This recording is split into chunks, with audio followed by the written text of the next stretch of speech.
ఓం నమ శివాయ.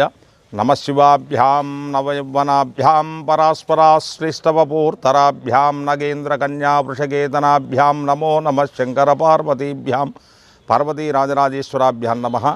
ఈ సంవత్సరానికి 2026 మార్చి 3వ తారీఖు భౌమవారం అంటే మంగళవారము పాల్గొన శుద్ధ పౌర్ణమి పర్వకాలమందు మఘానక్షత్రయుక్త చంద్రగ్రహణము మనకు కొద్ది నిమిషాలు మాత్రమే సంభవించింది.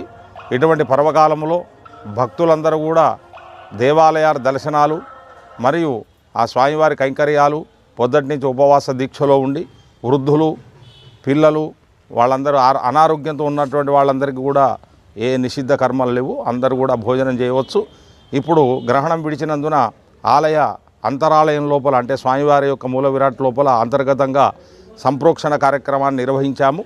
ఈ యొక్క సంప్రోక్షణ కార్యక్రమం పుణ్యాహవాచనం అనంతరము ఆ యొక్క పుణ్యాహవాచన నీళ్ళు అనుబంధ దేవాలయాలలో సంప్రోక్షణ చేస్తూ ఆలయాలలో